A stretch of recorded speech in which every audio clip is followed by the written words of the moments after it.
Hello， 大家好，我是有昂，又来到这个折腾时刻了。这一次我们来尝试解决一下 AMD 锐龙处理器的一个难题 ，CPU 内部积热问题。大家都知道，从 Zen 2架构的锐龙3000系列处理器开始 ，AMD 引入了7纳米的工艺加上架构的改进，使得处理器的性能提升非常的显著但是玩家们在买回去使用之后就发现碰上了一个新的问题，就是明明新工艺下功耗低了但是 CPU 的温度却比较高而且经常是换了高端散热器，改善也不算太大。如果只是显示的数字高一点，那倒还好偏偏锐龙系列处理器的使用体验和温度是密切相关的首先锐龙处理器的频率会和温度挂钩，温度高了，它的频率就会低一点特别是开了 PPO 之后，也就是说是会直接影响到性能的发挥的。另外一个就是噪音了温度上去之后，主板就会想着把它压到安全范围内，然后就会让散热器的风扇拼命的工作。当你的电脑放在桌面上使用的时候那体验简直了稍微玩一下游戏就呼呼呼呼的。更难受的是，到了锐龙5000系列 ，AMD 官方给的安全温度还低了一点到了90度之后CPU 就会开始降频了，比上一代还低了5度。当你开了 PPO 之后，这个90度还是比较容易达成的。关于最近这2代锐龙处理器为什么有积热现象，玩家们也给出了不少的猜想。第一个就是因为7纳米工艺提升了晶体管的密度，所以热量积在了核心的内部散发不出来。另外一个就是可能是封装工艺的问题锐龙3000和5000系列处理器的核心被分成了几块。I/O 通信和运算被放到了不同的带里面，而这些带的高度可能不一致，最后就要靠比较厚的铅焊来确保和顶盖的良好接触，这样就有可能导致散热效果不好了。德国的超频大神德鲍尔也有测试过将锐龙的 CPU 开盖，将中间的铅焊换成液晶之后温度会下降几度。甚至还有人说是 AMD 用的铅焊材料不行它自己开盖重焊之后提升明显。说到开盖，我就想起之前折腾2066平台的处理器时试过直接不要顶盖，让散热器和 CPU 的裸核心直触没有了中间商之后散热效果提升还是比较大的所以这一次我要来尝试一下，直接去掉锐龙5000系列处理器的顶盖，再玩一把 CPU 核心直触看看是否能解决积热的问题。好，介绍完原因了终于到正题既然是要给 CPU 开盖，首先我们得有一颗 CPU经过一番考虑，我们决定直接上5900X 这个 AM4 的次旗舰处理器首先是它的核心多发热量足够高，测试时容易看出差距。然后是它的 CPU 带是完整的2个这样散热器裸装上去的时候，压力就可以分散得比较好，可以降低压爆的风险虽然我肯定会另外再加保护措施，但是安全一点总是好的毕竟这玩意挺贵的吧。当然最重要的是呢肥仔它有一颗体质特别好的5900X方便我们做超频的测试没错就是盒子里面装的这一颗，刚刚从它电脑里面拆出来的，非常新鲜的。喂，3點幾啦，做撚咩做？飲茶先3點幾飲茶先做咁多冇用嘅，老細唔錫你嘅呢。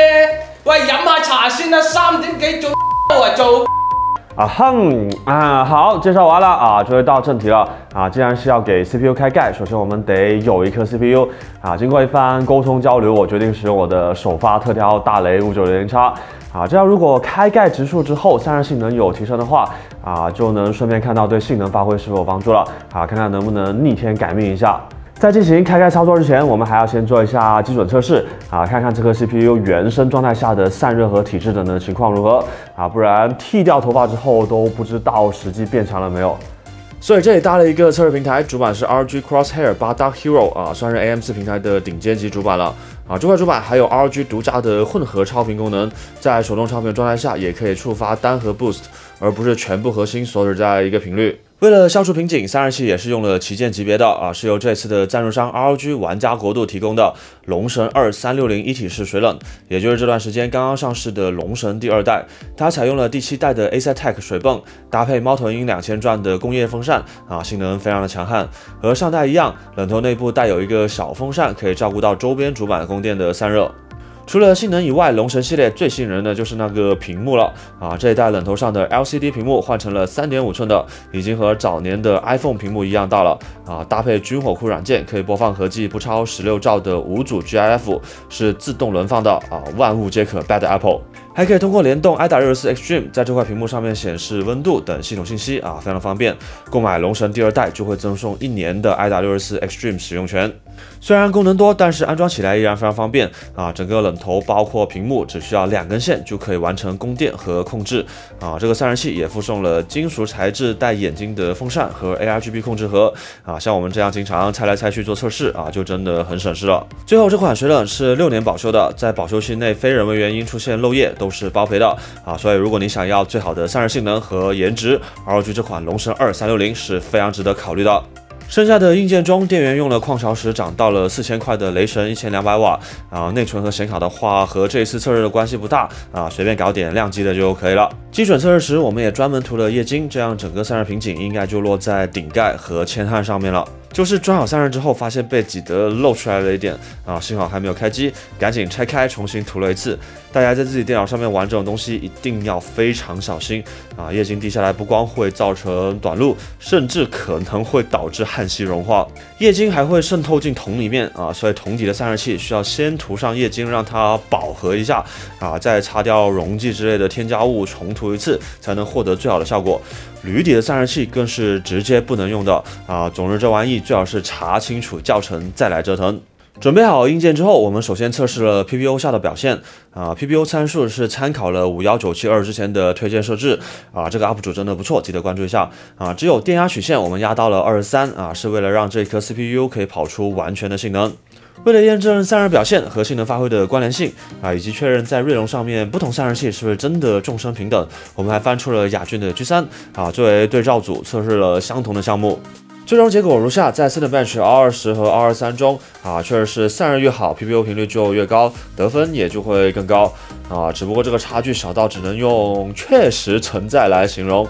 啊，只看得分的话，会让人觉得锐龙5000系列处理器啊，真的是散热器众生平等啊，用什么都行啊。但是呢，我们还记录了跑测试时的温度和频率等数据。Cinebench 的多核测试部分，温度最高时，龙神2水冷和雅骏 G3 的差距还是不小的啊，有7度这么多。搭配龙神2使用时，再调节一下 PPO 参数的话，还有更高的发挥空间。而且这是一个比较短的测试啊，时间越长，差距会越大。比如还是刚才的 PPO 设置，连续考20分钟 i.64 FPU 之后啊，可以发现虽然都是固定在了90度啊，触发了降频，但是频率是有明显差距的。龙神2加液晶基本稳定在 4.5G 以上，硅值略低一点点啊，然后雅骏 G3 只能 4.4 左右，功耗释放也低了一些啊，这还是在机箱外开放平台的测试结果，机箱内的话水冷优势还会再大一点。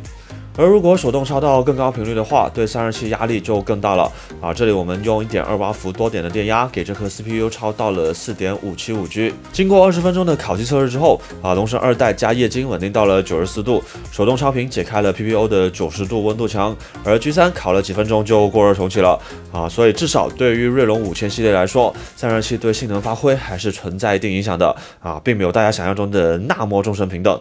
基准数据有了，接下来就到了最困难的开盖步骤。和隔壁 Intel LGA 封装的 CPU 不同啊，锐龙系列处理器不光是铅焊的，还有针脚啊，也没有现成的开盖器，整一个操作都是纯手动挡的，难度可以说是非常之高了啊。不过到目前为止，各种处理器我都开过了，应该不会有太大问题吧。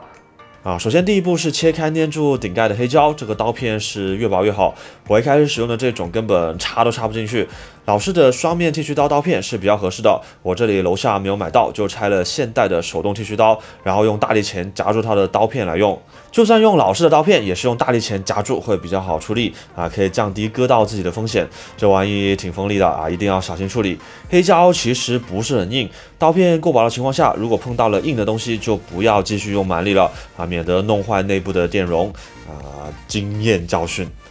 割开黑胶之后，接下来就是要解除铅焊对顶盖的封印了啊，这一步用热风枪就行，没有的话煤气罩也是可以的啊，因为我一下子没有买到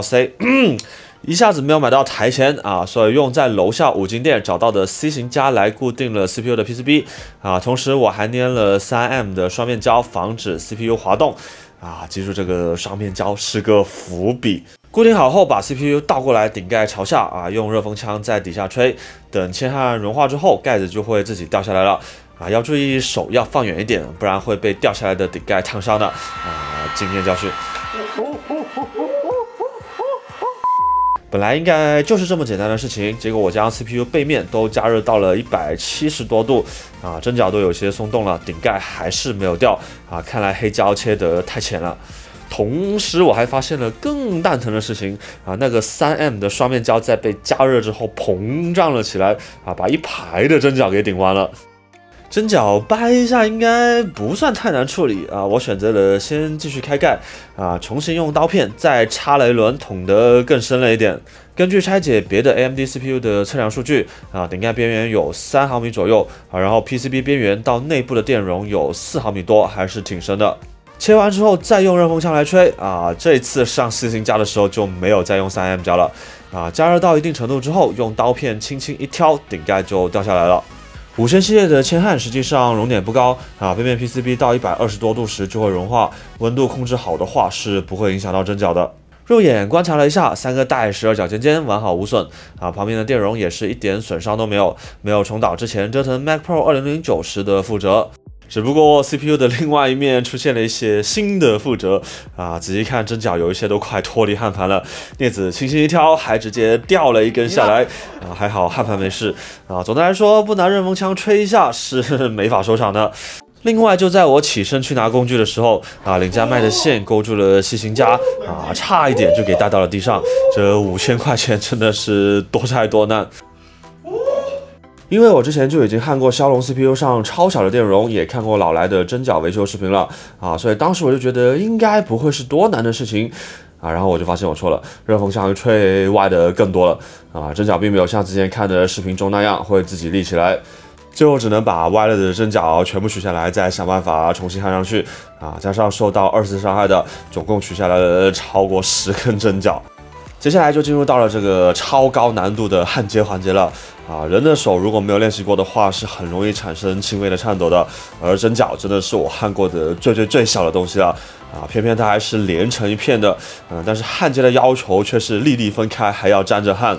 用游戏来做比喻的话，这算是我玩过的游戏之中最烂的了啊！游戏的操作界面小得不行，手感还非常的差啊，但是物理引擎却异常的真实，动错一下就全部一起跟着东倒西歪了。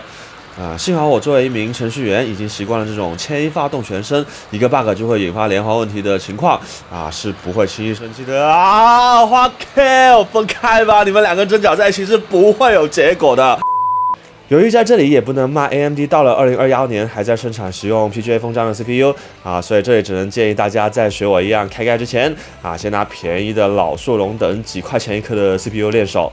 经过一个晚上的艰苦奋斗，丑归丑，但是我还真的把针脚都给焊上去了啊！焊接的过程中发现本身已经弯了的针脚是没办法自己立起来的啊，所以拆了别的老 CPU 的针脚来用。好的针脚在助焊机的帮助下，只要放上去就会自动归位。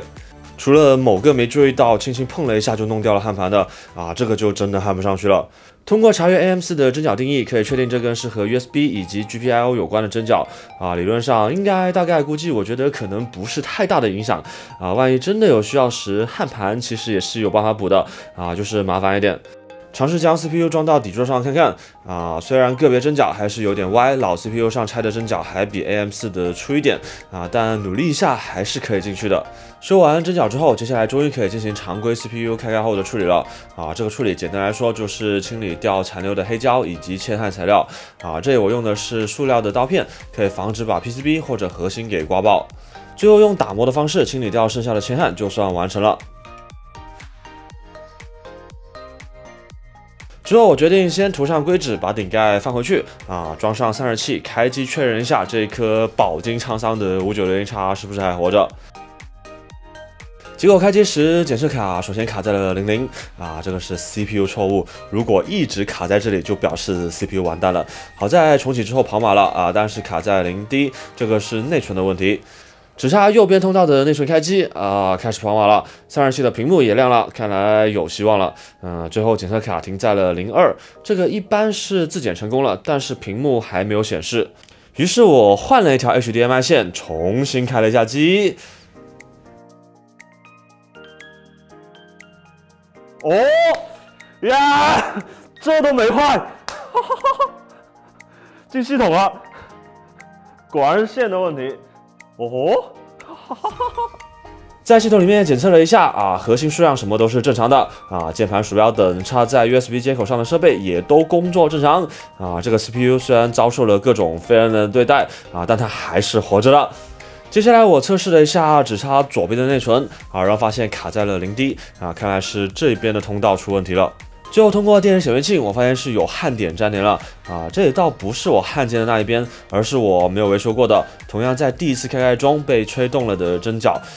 考虑到再上一次热风枪风险还是挺大的啊，所以这里我选择了直接上小刀把焊点划开啊，希望这样就能弄好吧。焊针脚真的是太痛苦了。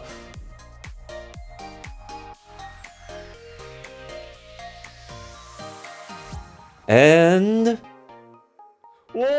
绿色，哇，开机了，耶！啊 ，Ryzen 9 5900X， 16GB 内存，都正常了。16G 用了2个插槽，双通道，完美啊！那么接下来终于可以进行裸带散热器直出的测试了。开始之前还要再做一些处理啊，首先是绝缘，防止液晶漏到旁边的电容上弄出问题来啊。这次我用的是 PCB 保护用的滤油，它的优点是比较好涂，而且干得快啊，用紫外灯照一下就凝固了不过不知道是我涂得太厚还是怎么回事感觉强度比704硅橡胶还是要弱一点。接下来就是给核心再抛光一下啊，因为距离上一次开铅焊的 CPU 太久了，我都忘了液晶其实是可以融化铅焊的啊。涂上液晶，放置一段时间后再刮掉，就可以轻松去除掉前面没有打磨干净的铅焊啊。接着用抛光器打磨一下 ，CPU 的核心就变回了镜面的样子啊，非常的漂亮。然后为了保护裸的核心，我们联系到了 GOF 工锋啊，麻烦他们帮忙用 CNC 做了一个保护框啊，它是1毫米的钢板，40毫米见方，边框为4毫米宽，也就是盖住 CPU 的 PCB 上空余的地方啊，来分担散热器的压力。不过锐龙5000系列的裸核心实际只有 0.9毫米左右啊，散热器需要和核心接触良好才能获得最好的性能啊，所以我们还手动打磨了一下。一开始我们是用砂纸磨，后来发现效率太低了啊，索性出动了手磨机，这样就很快搞定了。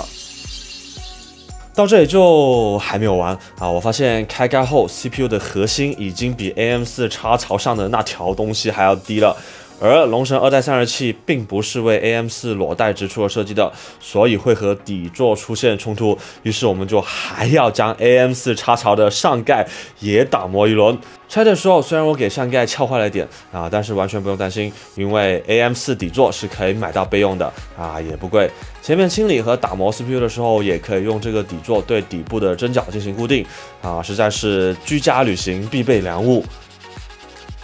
最后，保护盖和底座都被我们打磨到了和 CPU 核心一个高度啊，终于算是准备完成，可以装散热器了。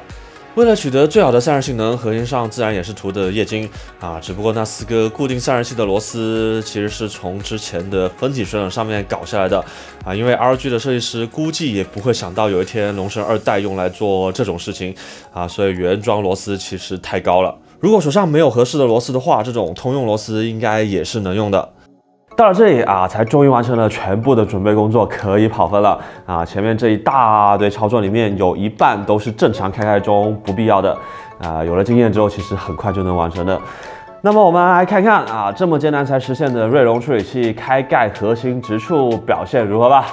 开启了和开盖前相同设置的 PPO 之后啊 ，Cinebench 2个测试的得分反倒下降了。然后手动超到之前的 4.575G 啊，只跑了1分钟的 FPU 啊，温度直接就往98度去了啊，这和说好的不太一样啊。这就好像做了一大堆前置任务啊，终于见到了最终 BOSS 啊，结果打完之后居然自己身上的装备被爆了出来。后面我又做了各种各样的调整啊，比如继续打磨保护框和底座啊，把顶盖放回去啊，或者出动传说中的用来填平 I/O 带和 CPU 带高度差距的铜箔啊，甚至取消掉了保护框，让散热器直接压到核心上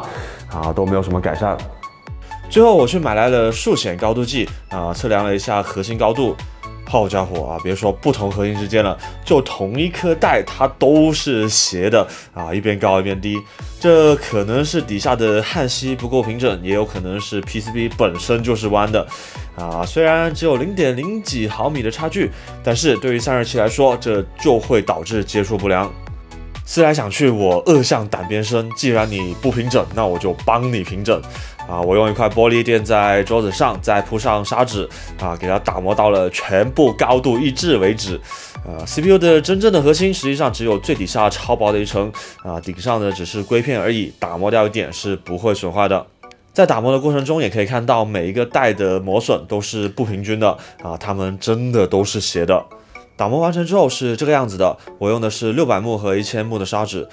实际上不需要打到反光那样，我试过了，对散热没有什么帮助，有一点磨砂效果，反而可以帮助液晶附着。还有一项改进就是我放弃了前面那个保护框，直接在 PCB 四周垫上了硅胶垫，它们是软的，可以在分散压力的同时，确保不会影响到冷头和核心的接触，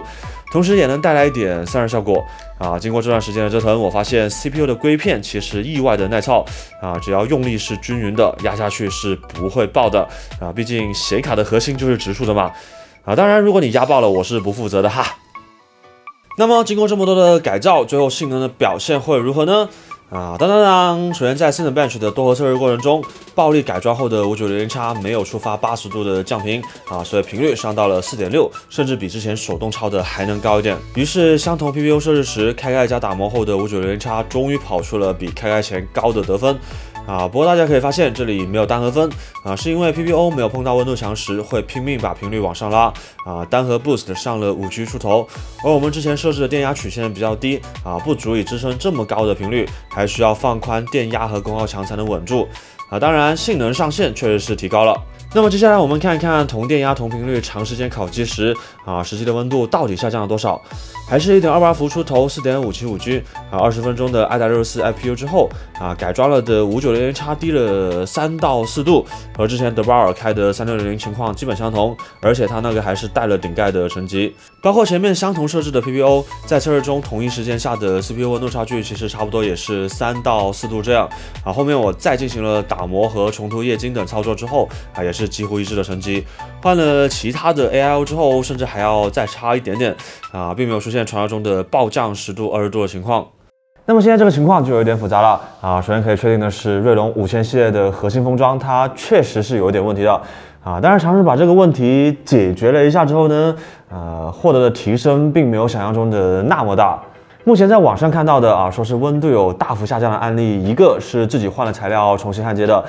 但是他没有做特别严谨的测试，甚至连高负载烤机都没有只有待机和游戏时的成绩。另外一个呢，是在 B 站 UP 主咸鱼老 J 那里看到的他是使用了一位泰国 YouTuber 专门为 AM4 核心直触而开发的分体水冷头，在他们测试下说是能实现20度的温度下降。因为我们的基准散热器以及设置等的不同数据没有办法直接比较。就我的认知中，分体水和一体水的性能差距应该没有这么大不知道那个冷头是不是有对核心直触做了什么专门的优化。这两个方案的实现难度都要更大一个要重新把顶盖焊回去另外一个要联系泰国人海淘冷头。因为时间和条件的限制这一次的测试我们只能先做到这里，后面我打算再做一期尝试一下这些加强版的改造方案感兴趣的同学可以点一个关注、订阅什么的。就目前的测试结果，可以确定的是，对于普通用户来说这个折腾的性价比略低首先是整一个操作的风险比较高每一步都可能导致 CPU 完蛋然后就算你做成功了至少市面上大多数的散热器都不会针对裸的核心进行优化，也就是说比较难获得理想的提升。对于普通玩家来说直接买一个像龙神2代这样的高性能散热器会更省事一些。最后说一点题外话，眼尖的同学可能会发现视频中那个 CPU 核心打磨前后的样子好像有点不同这是因为我们实际是开了2个第一个是真的修好了工作正常，但是开盖前测试的数据有问题，和后面测出来的没有办法做对比，所以又买了第2颗。开第2个的时候我已经有经验了啊，出来的效果非常的干净利落，挺漂亮的啊。只不过第1个的节目效果比较好，所以保留了下来。整一个影片做下来，液晶都用了快10支了啊，所以这是一个资金和时间的投入都特别大的影片啊。如果你觉得有意思或者有帮助的话，不要忘记点赞和评论支持一下啊。起码我知道了 CPU 核心的强度是这么高的啊，以及对 PPU 的工作机制有了新的认识啊。那么这次的节目就到这里了啊，我是一王，下次再见，拜拜。